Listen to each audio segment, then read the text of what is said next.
வடகிழக்கு பருவமழை பெய்ததால் வறட்சி ஏற்பட்டுள்ள மாவட்டங்கள் குறித்த வரைபடம் தயாரிக்கப்பட்டு அரசுக்கு அனுப்பப்பட்டுள்ளது என வேளாண் பல்கலைக்கழக துணைவேந்தர் ராமசாமி தெரிவித்தார். தமிழகத்திற்கு தென்மேற்கு பருவமழையை காட்டிலும் வடகிழக்கு பருவமழையால் தான் அதிக நீர் கிடைக்கும்.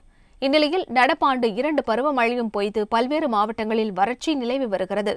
இதுகுறித்து தமிழ்நாடு வேளாண் பல்கலை துணைவேந்தர் ராமசாமி பேசியபோது, இந்த ஆண்டு தமிழகத்தில் 3 மாவட்டங்கள் புயலால் பாதிக்கப்பட்டுள்ளன என்றும் சில மாவட்டங்களில் பருவமழை பெய்ததால் வறட்சி ஏற்பட்டுள்ளது என்றும் தெரிவித்தார். இந்நிலையில் விவசாயத்தை மீட்டெடுக்க அரசுக்கு உதவும் நோக்கில் அனைத்து மாவட்டங்களிலும் பெய்துள்ள மழையளவு, பயிர் சாகுபடி பரப்பு, மண்ணின் ஈரப்பதம், அறுவடை செய்துள்ள விதைகளின் அளவு, பயிர் கருகிய பகுதிகள் உள்ளிட்ட தகவல்களை கண்டறிந்து தொலையுணர்வு தொடர்பு தொழில்நுட்பத்தால் வரைபடமாக தயாரித்து அரசுக்கு அனுப்பப்பட்டுள்ளது என்றும் தெரிவித்தார்.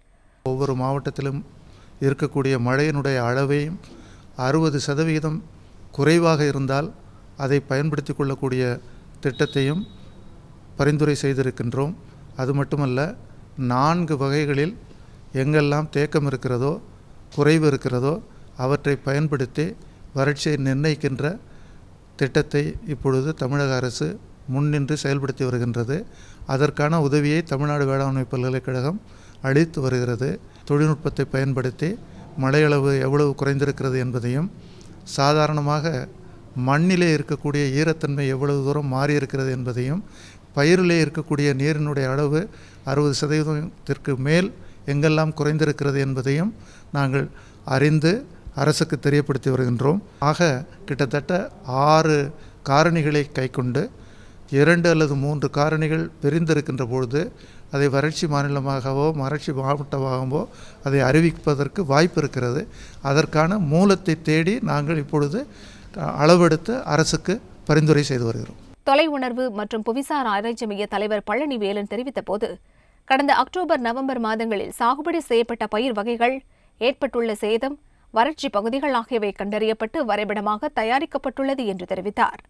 இந்த மழை அளவானது கடந்த காலங்களில் 50 ஆண்டு மழையோடு ஒப்பிடும்போது எந்த அளவுக்கு குறைந்திருக்கிறது, அதை பொறுத்து இந்த மாவட்டம் அல்லது பகுதியானது மிக்க வறட்சிக்கு உள்ளாகி இருக்கின்றதா, அல்லது சாதாரண வறட்சி நிலையில் இருக்கின்றதா, அல்லது பருவநிலை சாதகமாக இருக்கின்றதா என்பதை வகைப்படுத்தி பார்க்கின்ற பொழுது அக்டோபர் மாதத்தில் பெரும்பாலும் வறட்சியான சூழ்நிலை இருந்திருக்கின்றது.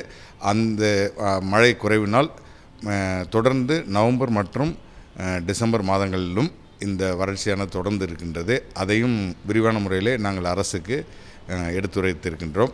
அது மட்டும் இல்லாமல் செயற்கைக்கோள் மூலமாக நாம் பயிரிடப்பட்டிருக்கின்ற பயிரினுடைய நிலை எப்படி இருக்கின்றது, பசுமையாக இருக்கின்றதா, காய்ந்து இருக்கிறதா என்பதை கண்டறிந்து ஒவ்வொரு மாவட்டத்திலும் எந்த அளவிற்கு பயிரிடப்பட்டுள்ள பகுதிகள் பாதித்திருக்கின்றன. சாதாரணமாக தமிழகத்திலே 48 லட்சம் ஹெக்டேர் அளவிலே நம்ம பயிர்கள் பயிரிடப்படுகின்றன. அவற்றில் எந்தெந்த பகுதிகள் வறட்சியால் பாதிக்கப்பட்டுள்ளன, இந்த செயற்கைக்கோள் புகைப்படத்தின் மூலம் எந்தெந்த பகுதிகள் பாதிக்கப்பட்டுள்ளன என்பதை கண்டறிந்து கொடுத்திருக்கின்றோம்.